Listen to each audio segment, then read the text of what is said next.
So with this defensive line, I I don't want to spend too much time on it because I think I talked about it for 15 minutes on the podcast on Tuesday. But again, going to rapid fire here as far as what we learned about some of these players.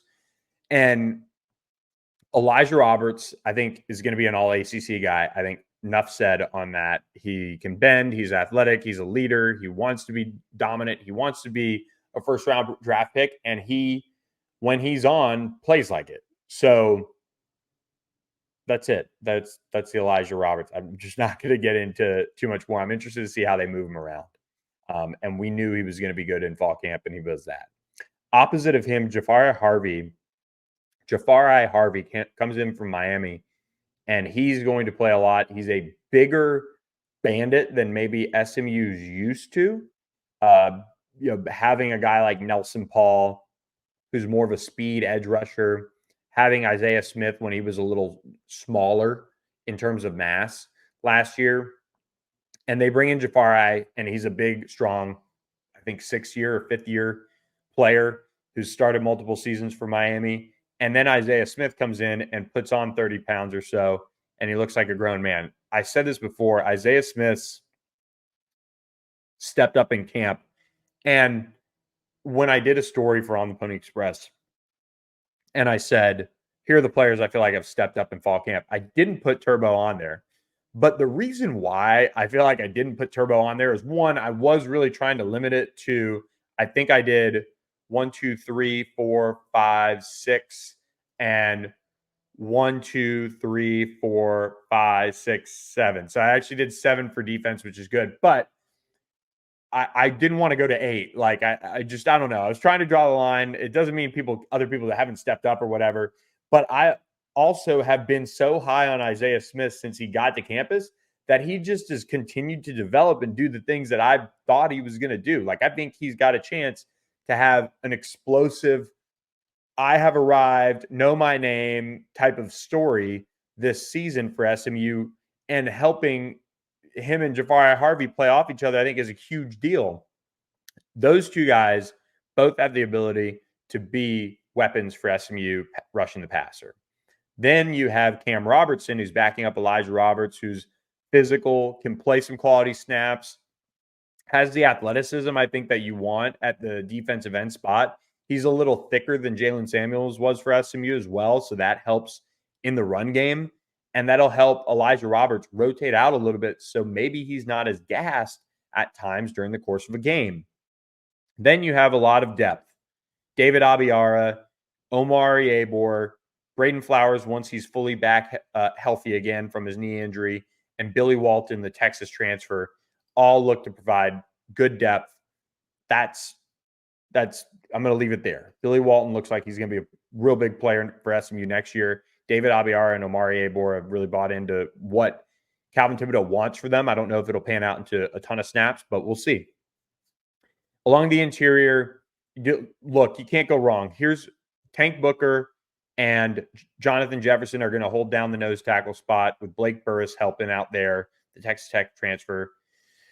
Then you're going to have Jared Harrison Hunt. You're going to have Mike Lockhart. You're going to have Corey Roberson. And then the interesting thing is Mike Johan Sanjo and Njiki got hurt.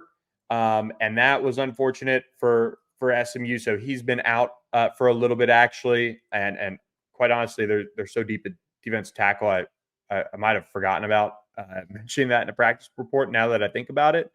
But they've been able to take a look at this group and really put the guys in the right position to succeed here. And that's something that I think SMU's going to be able to really help themselves with, is having this depth along the interior is so important for this group. When you're talking about the stretch of SMU games that they're going to have when it's hot in September, Florida State in Dallas, they're going to go up to Louisville. It'll still be hot there the first weekend of October, I bet. That's going to help them overall. And then Kevin Allen is at this point, going to be backup reserve type. And we'll see how he goes this fall, just as far as his continued development. When it comes to the linebacker room for SMU, This is a group that is really, really exciting. And last year, Kobe Wilson did a postseason event with me, and he said people were sleeping on the linebackers last year. And I raised my hand. I said, oh, yeah, it might have been me. And you look at it now compared to last year, and again, everything is relative to stepping up into this ACC. The linebackers for SMU are all seasoned now with Ahmad Walker and Kobe Wilson. I didn't learn anything about them in fall camp I didn't already know. They're physical. They're smart football players. They have a chip on their shoulder. They practice like they should. And the same goes for Alex Kilgore, who I still think is a freak, still think is going to be one of the best linebackers to come out of SMU in the last couple decades when it's all said and done. The question I still have of this group after fall camp is, who are the starters out of those three? And then, because of how good Brandon Booker has been as a true freshman and being able to make plays, he's on the skinnier side still. He's not big like Kobe or Ahmad or Brandon Maiazono, but does he factor in? Because he has a knack for being around the ball and making big plays. And then Brandon Maiazono has done a lot in his own right. And I mean, he is a guy that has a lot of physicality and edge to him, which Scott Simons loves in a defensive player.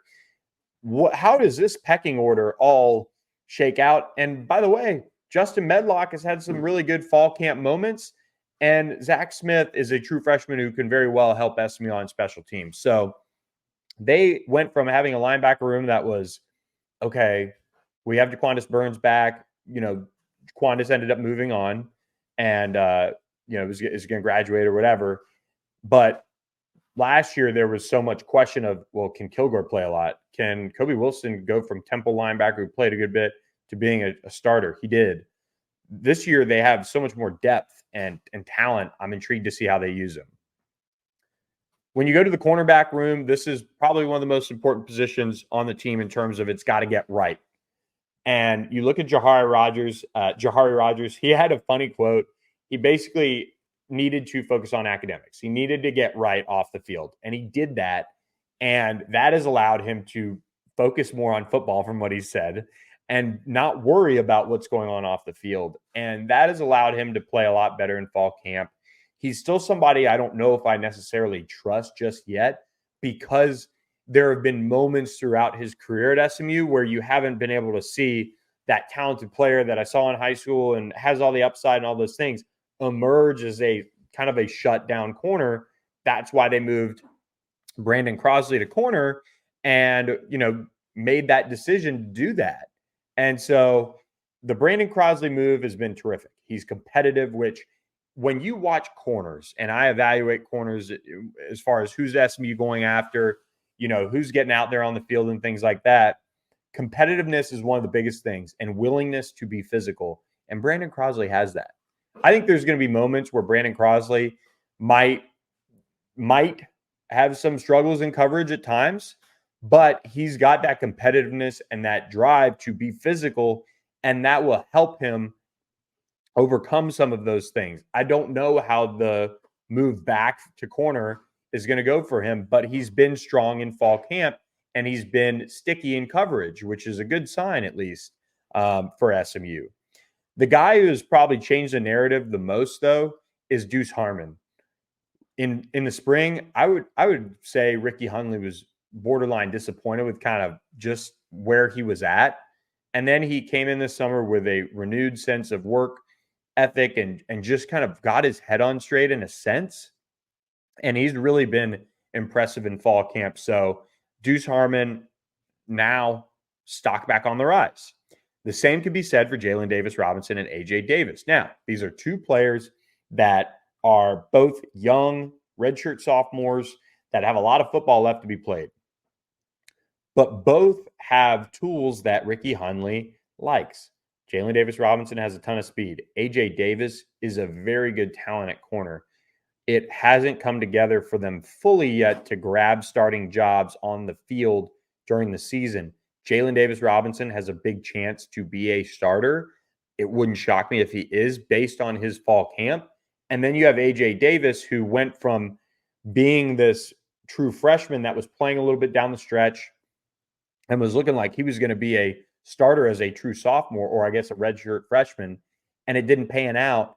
And he almost needed to hit the reset. He did. He came back this fall, and I thought has been a lot better in fall camp as well.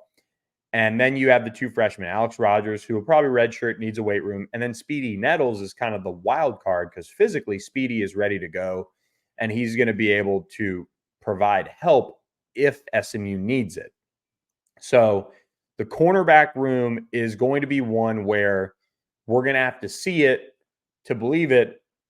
And kind of similar to some other positions, you might have to evaluate it in game when the bullets are flying, and they might have to make some decisions on who really is going to be leaned on for that group as the year unfolds.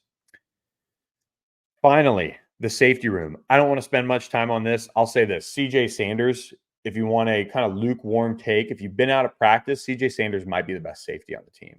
He might be the best back seven player on the team.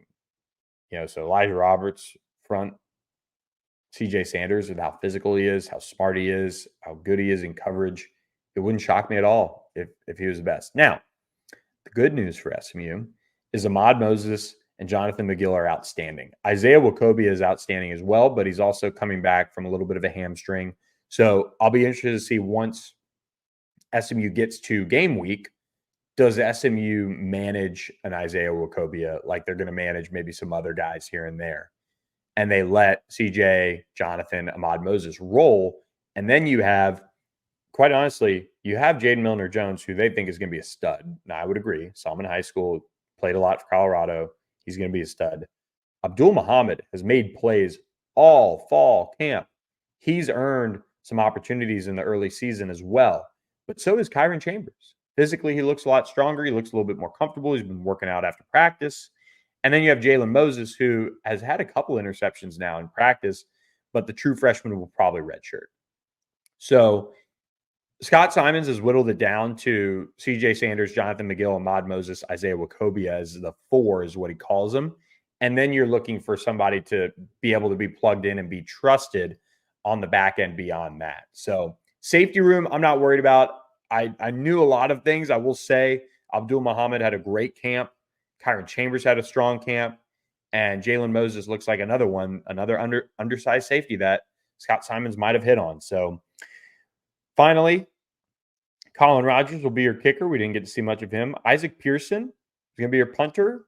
It's kind of been a mixed bag in a sense, watching him at times punt the ball, but when he hits, he can absolutely boom it. Will Benton will be back as your long snapper. He's a SMU legacy there. And then kick returner will probably be Brashard Smith and Roger Daniels. Punt returner probably be Roger Daniels or Jake Bailey back there catching punts for SMU. So didn't learn too much about special teams. I'll be honest with you guys. It's hard to get a read on it. It's during some other key portions of individual drills that we really would almost rather see. But I'll say this. I think with the depth of this team, SMU is going to be able to play some different guys out there on special teams and potentially help the starters stay fresh. But also because they have depth that they trust, they can also maybe play a couple of starters here and there on special teams, because we know at times last year special teams was an adventure, especially in the kick return game, which we think they have figured out. Punt return, kind of same story. They got it figured out now. And we'll see how it goes. Colin Rogers is a veteran now, so you got to feel good, at least on paper, about him. But it's tough to get a read on special teams until the season. So